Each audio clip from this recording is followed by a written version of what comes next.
Domingo, meio-dia, almoço, já sabe, né? Almoço e ferrovia. É hora de abrir o baú da memória e contar uma história. Que história é essa? Bom, é a história de como era fazer a viagem na linha 7 Rubi da CPTM de São Paulo até Jundiaí em meados dos anos 2000. Essa linha que passa aí por tantos agitos, será a linha do novo trem Intercidades, será concessionada. Mas antes disso, como esses trens operavam, que trens eram esses e quais eram as etapas dessa viagem partindo da Estação da Luz até a estação terminal de Jundiaí, mais ou menos uns 60 quilômetros e já no interior de São Paulo. Ficou curioso, né? Então, não esquece, deixa o seu gostei, inscreva-se no canal, compartilhe, divulgue a memória ferroviária, divulgue esse trabalho e divulgue as histórias que contamos aqui. Eu sou Átila Almada e você está no canal da Almada Consultoria para viajar comigo. Vamos nessa? Eu vou tentar colocar as coisas aqui mais ou menos numa linha do tempo. A primeira viagem que eu fiz a Jundiaí em um trem metropolitano aconteceu no ano de 2004. Para ser mais exato, no dia 9 de junho de 2004, 20 anos atrás, portanto. Nesta época, não existia ainda a integração metrô-CPTM na Estação da Luz. As obras da integração subterrânea, em que você alcança as plataformas da Estação da Luz por baixo, que você sobe para a plataforma e não que você desce, não estava concluída. Portanto, se eu quisesse pegar o trem desde o Terminal Luz, eu teria que subir a rua, atravessá-la, entrar na Estação da Luz por cima e descer. Só que aí eu teria que comprar uma nova passagem, porque eu passaria pelas catracas do metrô e deixaria o sistema metro ferroviário. Como eu não estava a fim de gastar essa grana, porque eu nem tinha, eu fiz a integração na Barra Funda, que já era, como é até hoje, uma integração sem custo. Então, eu saí do metrô Jardim São Paulo, onde eu morava na época, me dirigi até a Estação Sé, na Sé peguei a linha 3 vermelha para Barra Funda, e na Barra Funda aí sim fiz a baldeação para a linha que na época não se chamava linha 7 Rubi da CPTM, era a linha A. Fiz a baldeação para a linha A da CPTM. Muito bem, aqui começa uma história interessante. Hoje nós temos o serviço 710, que são os trens ponteiros, né, que ligam o Rio Grande da Serra diretamente a Jundiaí, em todo o percurso operacional ou operado pela CPTM.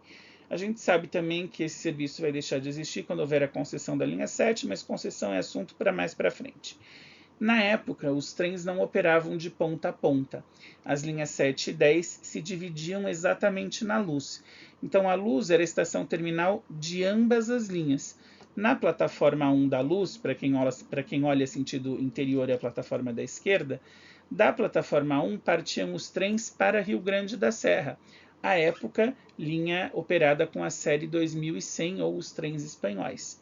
Da plataforma 2, que é a segunda plataforma da esquerda para a direita, partiam os trens da linha Rubi, da linha A, mas não eram trens que partiam para Jundiaí direto, eram trens que partiam para Francisco Morato.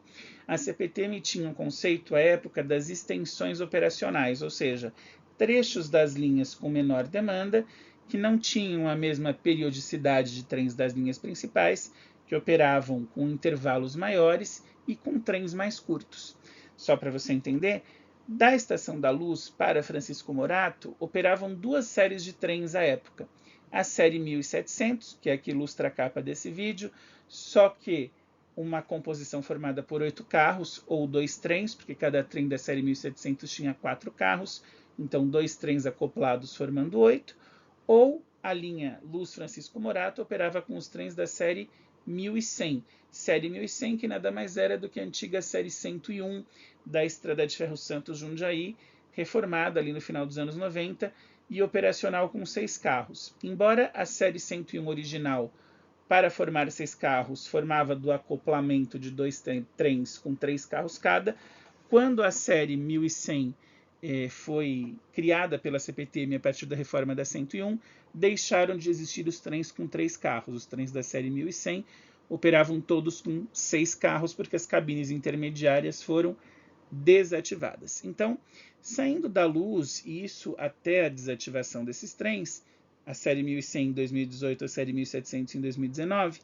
da Luz a Francisco Morato, os trens operavam com 8 carros, série 1700, e 6 carros, série 1100. Os intervalos eram um pouco maiores do que são hoje, eram de 10, 15, nos finais de semana chegavam até 20 minutos, ou um pouquinho mais, dependendo. E não existia a estação Vila Aurora. A estação Vila Aurora, ela vem depois, nessa época em que eu relato para você, 2004 a 2008, quando eu fiz muitas viagens pela linha A, que depois se tornou linha 7, o trem fazia Jaraguá-Perus, não é da Jaraguá-Vila Aurora-Perus. Outro dado importante é que as estações de Franco da Rocha e Francisco Morato não eram as estações novas. Franco da Rocha ainda era estação antiga. As obras da estação nova foram começar nos anos 2010, salvo engano, e Francisco Morato operava também na estação antiga. A de Francisco Morato foi uma grande novela, porque a cidade ficou por vários anos como estação temporária, uma estação improvisada, porque houve embargos e desembargos na obra da estação nova até que ela saísse. Bom, que seja, a primeira etapa da viagem era a etapa Luz Francisco Morato, que levava mais ou menos 50, 55 minutos. Trens sem ar-condicionado, trens com janela mesmo, como você pode ver nas fotos, carrocerias de aço inox, portanto trens bastante duráveis, com carrocerias bastante resistentes, cumpriam essa primeira etapa. Chegando em Francisco Morato pela plataforma número 1, você desembarcava do trem e aí esperava o trem para Jundiaí. A alegria do viajante que chegava para seguir a Jundiaí era desembarcar em Francisco Morato e ter o trem para Jundiaí encostado do lado, era só pular de um trem para outro. O desespero era o trem para Jundiaí ter acabado de partir, porque, como eu disse, na extensão operacional, o intervalo era muito maior. Então, se você chegasse a Morato e tivesse acabado de perder um trem para Jundiaí, você ia ficar lá moscando, parado de 20 a 25 minutos esperando o trem, e de final de semana de 35 a 40 minutos. Porque na linha, na extensão operacional Francisco Morato-Jundiaí, você tinha poucas estações que eram, a saber, Francisco Morato, Botujuru, Campo Limpo Paulista, Várzea Paulista e Jundiaí. Então, uma extensão operacional com 5 estações e poucos trens operando. Durante a semana, 4, 5 trens em horários de pico, mas às vezes de final de semana apenas 2 trens, operando todo o trecho Morato-Jundiaí, que significava uma demora maior. E quais eram as séries que operavam na extensão nesta época, 2004, 2008, que é a época que eu retrato neste vídeo? Basicamente, eram as séries 1400, 1600 e 1700, mas as séries com os trens curtos, ou seja, não havia trens acoplados. Para você ter uma ideia, a série 1400, antiga série 401, e série 1600, antiga série 431, operavam na linha 12 Safira, que era a linha Brás-Calmon-Viana, que é até hoje, né?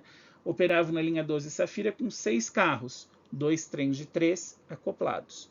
Na extensão operacional Morato-Jundiaí, os 1400 e 1600 operavam também, mas com apenas um trem e não 2 acoplados, ou seja, era apenas composições de 3 carros que faziam a linha Morato-Jundiaí.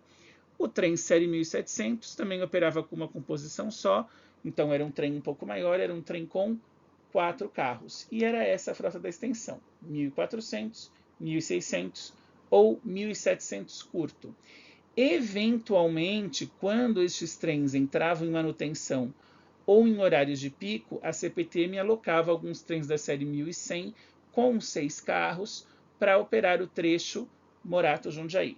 Qual era o problema? Os trens da série 1400, 1600 e 1700, na formação curta, com 3 ou 4 carros, eles operavam em Morato na antiga plataforma 3, que era ao lado da 1. Então você não precisava atravessar por cima da estação, subir e descer a escada, era só o trem encostava na plataforma 1, na ponta da plataforma 1, na ponta sentido Jundiaí à esquerda, estava a plataforma 3. Aliás, ver os trens vindo, né, chegando em Morato e entrando, dando entrada na plataforma 3, era uma cena muito interessante, porque os trens vinham muito devagar. A linha da plataforma 3 parecia uma linha quase que improvisada, e você via que os trilhos estavam visivelmente instáveis, um pouco tortos, né? Não era uma linha assim tão perfeita quanto era a linha principal. Então o trem vinha muito devagar até entrar na plataforma 3. E, aliás, no trecho Morato-Jundiaí havia algumas restrições de velocidade e os trens chacoalhavam muito, davam pulos que, para mim, que não estava acostumado a fazer a viagem, eram coisas assustadoras, e para quem fazia viagem todo dia era normal, mas fato é que a linha está muito mais bem conservada hoje do que estava 20 anos atrás. Então esses trens partiam de Morato e a viagem, a segunda etapa da viagem Morato-Jundiaí, levava de 20 a 25 minutos. O que significa, somados os tempos, que se você desse a precisa sorte de desembarcar em Morato, entrar imediatamente no trem da extensão, esse trem fechar as portas e sair, soma aí 55 com 25, você fazia a viagem Luz-Jundiaí em 1h20. Mas como isso praticamente não acontecia, dava para botar na conta aí 1h30, 1h40, e se perdesse o trem, até 1h50 para chegar na outra ponta da linha, para fazer os 60 quilômetros com esta troca de trens em Francisco Morato. Outro detalhe importante é que nesta época, os trens da série 1400 e 1600 que operavam na extensão não eram trens reformados, porque a partir de 2007 e 2008, alguns trens dessas séries foram encaminhados para reforma na IESA, em Araraquara, que, aliás, é um escândalo da CPTM, mais um entre alguns, que eu, quem sabe, conte em outro vídeo. Se você quiser saber mais dessa reforma fantasma de alguns trens, deixa aqui nos comentários que eu posto, vou pesquisar e faço esse vídeo. Então, esses trens das séries 1400 e 1600 rodavam de maneira precária. O 1700 eu não incluo nessa precariedade, porque como eles rodavam na linha tronco, na linha Luz Francisco Morato, e eram desmembrados eventualmente para a extensão operacional, eles estavam em melhores condições, até porque eram trens bem mais novos, né? Do 1700 para o 1400 havia 11 anos de diferença, e do 1700 para o 1600, 10 anos. Para você ter uma ideia, série 1400 de 1976, 1600 de 78, 1700 de 87. Muito bem. Os trens das séries 1400 e 1600, eles tinham várias marcas de uso. Você vê nessa foto de um trem série 1600, perto da estação de Jundiaí, foto que eu fiz no dia 31 de maio de 2008, que está no meu livro. Meu livro Era Uma Vez um Trem, Crônicas Ferroviárias Paulistas. Se você olhar o canto inferior direito da máscara do 1600, você vê que tem um amasso visível, né, tem marcas de reparos, então o trem já estava em condições meio limítrofes. E dentro do trem era a mesma coisa. Algumas portas não tinham emborrachamento, né, no encosto das folhas da porta, os bancos estavam gastos, havia buracos no chão. Eu me lembro, nesse dia da viagem, em maio de 2008, que este trem da série 1600, assim como alguns 1400, ele tinha o chão remendado com tábuas de madeira, porque de tanto uso, de tanta gente pisando, havia buracos. Mas nem todos remendados. Você chegava em alguns pontos do chão dos carros internos do trem, havia o trilho, havia buracos e você via o trilho lá embaixo. Os trens 1400 e 1600 tinham passagem entre os carros livre, né? Não havia portas, elas tinham sido retiradas, rangiam muito, eram trens que estavam necessitando de uma revisão geral urgente, eram trens que rodavam de maneira precária, que depois foram sendo revisados num terceiro, quarto, quinto ou 10º escândalo, porque gastou-se muito com a revisão desses trens para eles rodarem de 2009 ou 10, quando voltaram da revisão, só até 2016 e serem descartados e sucateados. Mas era essa a epopeia da viagem São Paulo-Jundiaí. Troca de trem, sorte de demorar ou não demorar, porque também, esqueci desse detalhe, se a viagem para Jundiaí fosse feita no 1100, ele não saía da plataforma 3 de Morato, ele saía da plataforma 2, que era ao lado da 1, só que as portas da plataforma 1 e 2, as saídas eram de lados opostos. Então, se para ir da plataforma 1 a 3 bastava andar um pouquinho para a ponta da plataforma e entrar no trem, da 1 para 2 em Morato você tinha que subir a escada, fazer a passarela e descer. Então era mais uma parte desta aventura, que era muito interessante para quem gosta de ferrovia como eu, era uma delícia de fazer e imaginar, né? Chegar em Morato, putz, o que vem? Vem um 1400, um 1600, que eram muito mais legais, porque eram realmente trens raízes, né? Sem nenhuma reforma, interior muito interessante deles, o interior com teto arredondado, aqueles exaustores e ventiladores bem antigos, eram trens muito bacanas de viajar. Foi uma época muito legal da minha vida, uma época muito interessante da CPTM, em que você tinha uma frota antiga, mas que prestava bons serviços. Frotas estas, as três que falei aqui, 1400, 1600, 1700 não preservadas. Da série 1100, você teve um trem inteiro preservado, que foi desmembrado. 3 carros estão no Instituto de Memória Ferroviária em Rio Claro, outros 3 aguardam destinação no Pátio Lapa, mas as séries 1400, 1600 e 1700, já não operacionais, foram inteiramente desmanteladas. Então, o que resta para lembrar desses trens heróicos que prestaram serviços inestimáveis à Ferrovia Paulista durante décadas são fotos e histórias. E aí, você fez essa viagem também? Fez outras viagens nos antigos trens da CPTM? Deixa aqui nos comentários, eu gostaria muito de saber e, quem sabe, contar a sua história num próximo vídeo. Nosso Instagram é o @memoriaferroviaria.sp e no domingo que vem a gente se encontra para falar mais sobre as ferrovias paulistas. Um abração e até lá!